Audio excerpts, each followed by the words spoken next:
Hello दोस्तों, मैं आप सभी के लिए लेके आ चुका हूँ यूपी बोर्ड क्लास 10th का question paper, viral question paper. किस तरीके से आपका क्वेश्चन पेपर आएगा बोर्ड के एग्ज़ाम में हिंदी का। सभी बच्चों को बहुत सारा ऑल द बेस्ट। आपका सबसे पहला जो पेपर है वो हिंदी का पेपर है। तो मैं आपको बताऊँगा किस तरीके से आप के पास क्वेश्चन पेपर आएगा और किस तरीके से आप उसे अटेम्प्ट करेंगे, किस तरीके से आप उसको अटेम्प्ट करेंगे। 3.25 घंटे का आपका पेपर होगा। 15 मिनट परीक्षार्थियों को पेपर पढ़ना होता है, क्योंकि आप पेपर को पढ़ेंगे अच्छी तरीके से तभी कर पाएंगे, जिससे कि आपको ये पता चल जाए किस तरीके के क्वेश्चन है, जो आपको आता है वो क्या पहले लिखना है। 2 खंड में आपके क्वेश्चन पेपर जो होगा डिवाइड होगा। शुरू में आपको 20 या खंड ए जो है इसमें 20 क्वेश्चन मिलेंगे, जैसे ये प्रश्न 2, प्रश्न 3, प्रश्न 4, प्रश्न 5 हैं आपके, ऐसे ही आगे तक। इसमें 20 क्वेश्चन होंगे जो आपके OMR शीट में फिल करने होंगे, क्योंकि ये MCQs बेस्ड क्वेश्चन है। मानिए जैसे इसका आंसर मैं अभी नहीं बताऊंगा, कुछ भी आंसर है A B C D में से कोई भी एक आंसर है इसका, तो वो आपको OMR शीट में इस तरीके से फिल करना होगा। जैसे 6 हो गया, 7 हो गया, 8 हो गया, इस तरीके से 9, 10, 11, 12, 13 जितने भी क्वेश्चन हैं इस तरीके से आपको OMR शीट मिलेगी आपको, जिसमें आपको 20 क्वेश्चन तक फिल करना है। OMR शीट ऐसी होती है, जैसे बहुत से बच्चों को नहीं पता होगा, उसमें मानिए 1 लिखा हुआ है तो A B C D लिखा हुआ होता है, उसमें गोल गोल घेरे होते हैं, जिसमें जो भी आपका ऑप्शन हो उसमें आप अपना वो भर सकते हैं। देन उसके बाद आता है आपका खंड ब। ये आपका पाठ्य पुस्तक जो होती है हिंदी गद्यांश, हिंदी गद्य की, उसके चैप्टर में से आपका एक गद्यांश आता है। मानिए जैसे ये पहला आपका गद्यांश है। रोहतास दुर्ग के प्रकोष्ठ में बैठी युवती ममता शोण के तीक्ष्ण गंभीर प्रवाह को देख रही है। ममता विधवा थी, उसका यौवन शोण के समान ही उमड़ रहा था। और ये आपकी रेखांकित अंश है। बेसिकली ये आपको तरीके से पढ़ना होगा। उसके बाद आपका जैसे ये क्वेश्चन है, ये आपका 1 2 3 क्वेश्चन इसमें है। ये आपके 2-2 नंबर के होते हैं। सबसे पहले जो इसमें क्वेश्चन होता है आपका, गद्यांश का संदर्भ लिखिए। ये गद्यांश में सबसे मेन चीज़ होती है संदर्भ। आपको बिल्कुल सटीक तरीके से लिखना आना चाहिए और बिल्कुल सटीक आपको याद होना चाहिए। इस जो जिस भी पाठ का आपका गद्यांश है, उसका जो गद्यांश है उसमें वो किसके द्वारा वो रचित है, किसके द्वारा वो कविता हो गई या वो पाठ है, वो किसके द्वारा लिखा हुआ है, तो वो आपको लिखना पड़ेगा। वो पूरा इम्पैक्ट डाल देता है आपके इन 6 नंबरों पे। मानिए 2 नंबर का तो गद्यांश है, अगर पर आपका जो संदर्भ है, संदर्भ अगर आपका अच्छा है ना, तो आपको पूरे नंबर मिलने के चांसेस रहते हैं। उसके बाद आ जाता है इसमें ही सेकंड पार्ट, गद्यांश के रेखांकित अंश की व्याख्या। तो ये जो रेखांकित अंश है आपका, ये मन में वेदना, मस्तक में आंधी, आंखों में पानी, बरसात लिए वह सुख के कंटक शयन में विकल थी, इसकी आपको व्याख्या के तौर पे लिखना है। व्याख्या के तौर पे बहुत से बच्चों को कुछ नहीं आ पाता समझ में, तो आपके लिए बहुत इजी सा स्टेप बता देता हूँ मैं। जिस चैप्टर का आपका ये गद्यांश है, आपको शुरुआत इस तरीके से करना है कि लेखक का कहना है, लेखक का कथन है, लेखक का कथन है या कहना है। देन आपको यहाँ से लेके ये यहाँ तक पूरा उतार देना है। ये एक बेसिक और मेन चीज़ है गद्यांश को लिखने की। उसके बाद ये आपका व्याख्या वाला पोर्शन खत्म हो जाता है। उसके बाद आता है आपका उपयुक्त गद्यांश के अनुसार हिंदू विधवा की स्थिति कैसी है, इसका आपको उत्तर देना है।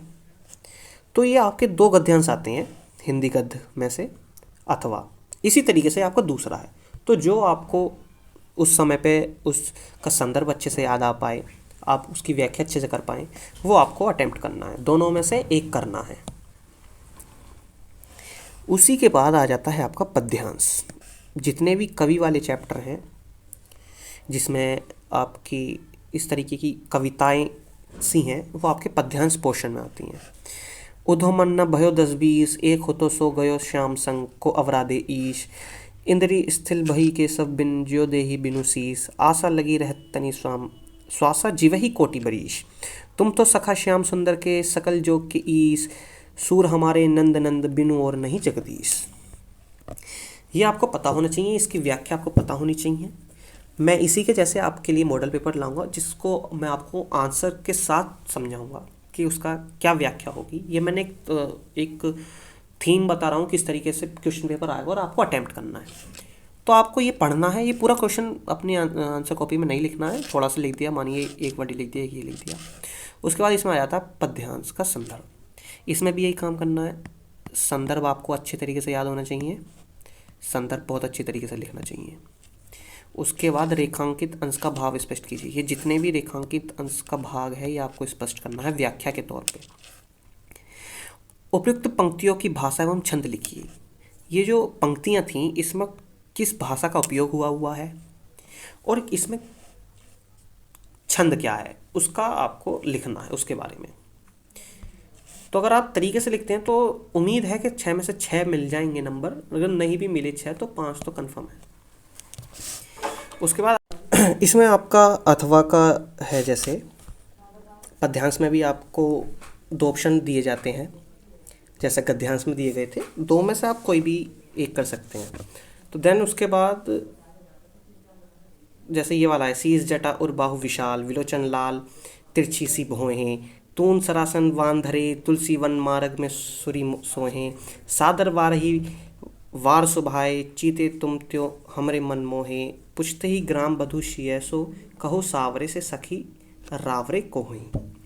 इसमें भी आपको पंक्तियों का संदर्भ विशेष तौर पे अच्छे तरीके से लिखना है, समझ रहे बात को।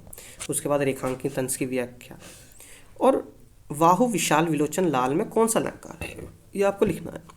मैं आपके लिए और अलग से वीडियो लाऊंगा जिसमें मोस्ट इम्पोर्टेंट आपके गद्यांश पद्यांश और संस्कृत के पद्यांश रहेंगे।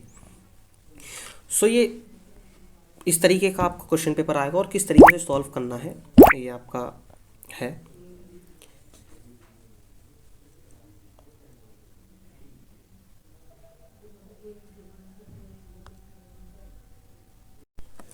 चलिए अब आपका पोर्शन आ जाता है संस्कृत वाला। इसमें भी संस्कृत में भी गद्यांश के तौर पे दिए हुए हैं ये। जैसे ये आपका पूरा पैराग्राफ है, इसमें भी अथवा करके दिया हुआ होता है। इसमें क्या काम करना होता है, इसमें भी आपको संदर्भ लिखना आवश्यक है। बिल्कुल सही तरीके से सही तौर पे आपको संदर्भ लिखना है। देन उसके बाद आपको अनुवाद अपना लिखना चालू करना है। संदर्भ में यही कि ये आपका किस चैप्टर का है। इसमें कवि तो होता नहीं है पर इसमें चैप्टर तो होता है कि किस चैप्टर से रिलेटेड है। मानिए भारतीय संस्कृति से है या किसी भी चैप्टर से रिलेटेड है, उसका आपको अनुवाद लिखना है और संदर्भ लिखना है। इसमें भी अथवा में दोनों में से एक करना है।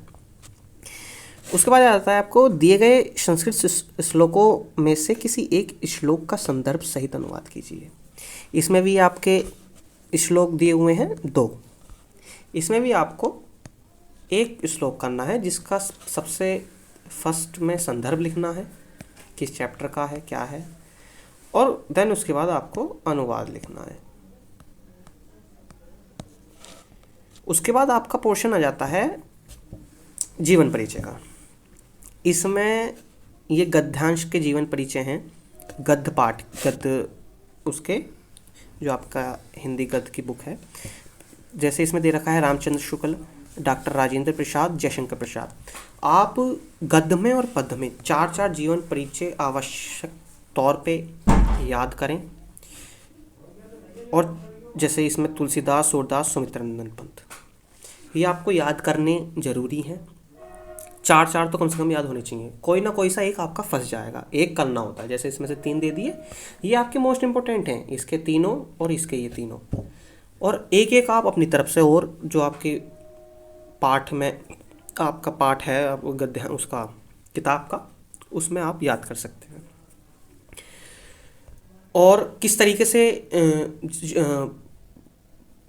जीवन परिचय लिखना है, आप हमें कमेंट सेक्शन में बता सकते हैं कि सर आप इस तरीके से हमें बताइए कि क्या तरीका सही होता है जीवन परिचय लिखने का। क्या आप पैराग्राफ फॉर्म में जीवन परिचय लिखें, क्या मेन पॉइंट लिखें, किस तरीके से लिखना है। उसके बाद आ जाता है आपको संस्कृत प्रश्नों में से किन्हीं 2 प्रश्नों का संस्कृत में उत्तर दीजिए। जैसे आपके 3 प्रश्न हैं तो इनकी आपको क्वेश्चन आंसर याद होने चाहिए, आपके संस्कृत भाग में से हैं। 3 में से कोई भी आपको 2 करने हैं। उसके बाद आ जाता है हास्य रस की परिभाषा लिखते हुए उसका एक उदाहरण देखिए। तो हास्य रस आप सभी जानते होंगे, व्याकरण का पार्ट में आता है हास्य रस। हास्य रस की परिभाषा होती है और उसका एक उदाहरण, बहुत सारे उदाहरण होते हैं, आपको उदाहरण लिखना है। आपके क्वेश्चन पेपर में हास्य रस भी आ सकता है, श्रृंगार रस भी आ सकता है, ठीक है, और भी जो रस हैं वो आ सकते हैं। तो आपको सब रस याद करने पड़ेंगे। उपमा अलंकार की परिभाषा लिखकर एक उदाहरण दीजिए। उपमा अलंकार हो गया, रूपक हो गया, यमक हो गया, ये सारे अलंकार आपको याद होने चाहिए। 1 नंबर आपकी डेफिनेशन का होता है, 1 नंबर उदाहरण का होता है। जैसे उपमा अलंकार का उदाहरण क्या है,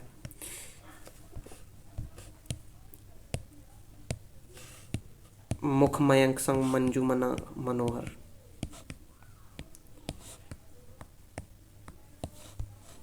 ये आपका उपमा अलंकार का उदाहरण है। उसके बाद आ जाता है आपका निम्नलिखित ये चीज़ रह गई, चौपाई छंद। ये आपको चौपाई छंद याद होना चाहिए कि चौपाई छंद में कि उसकी मात्रा किस प्रकार लगती है और उसकी डेफिनेशन क्या है। इनमें मात्राएं होती है कि पहले और तीसरे वाक्य में इतनी इतनी मात्रा और दूसरे और चौथे वाक्य में इतनी इतनी मात्रा। तो ये आपको पता होना चाहिए। देन उसके बाद आ जाती है निम्नलिखित लोकोक्तियों एवं मुहावरों में से किसी एक का अर्थ बताते हुए वाक्य प्रयोग कीजिए। 9 2 11 होना, तो इसका वाक्य प्रयोग करना है, आपको उसका अर्थ बताना है। तो किसी एक का बताना है चारों में से। ये व्याकरण का पार्ट है आपका। उसके बाद आ जाती है निम्नलिखित में से किसी एक शीर्षक पर निबंध लिखिए। ये 4 वो हैं। आपको निबंध हिंदी में लिखना वैसे आसान होता है, क्योंकि आप हिंदी आसानी से लिख सकते हैं, क्योंकि आम भाषा हमारी हिंदी है, हम हिंदी बोलते हैं। आपको निबंध लिखने का तरीका पता होना चाहिए, किस तरीके से निबंध लिखा जाता है। इसके ऊपर हमने वीडियो बना रखी है निबंध के ऊपर, और आप अगर कमेंट करेंगे तो हम और वीडियो किस तरीके से हेडिंग, किस तरीके से पैरा लिखा जाता है, हम आपके लिए वीडियो लेके आएंगे। कमेंट करना ना भूलें। जो भी चीज़ आपको पूछनी है कमेंट में पूछें, फीडबैक दें। यही एक इस तरीके का पूरा आप देख लें।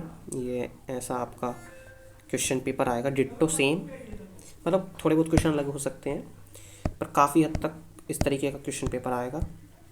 और आपको वो नोटबुक मिलेगी, 32 जने कितने पेज की होती है, दोनों तरफ लाइन खींच के अपना आराम से हेडिंग डाल के अच्छे से ये आंसर लिख के आएँ। और जो भी वायरल पेपर्स होंगे, जितने भी इम्पोर्टेंट क्वेश्चन होंगे, उसके लिए वीडियो हम आपके लिए कंटेंट तैयार कर रहे हैं, उसके ऊपर दिन रात मेहनत कर रहे हैं। होप करता हूँ वीडियो अच्छी लगी होगी। चैनल को लाइक करें, कमेंट करें, सब्सक्राइब करें। मिलता हूँ जल्दी नई वीडियो के साथ।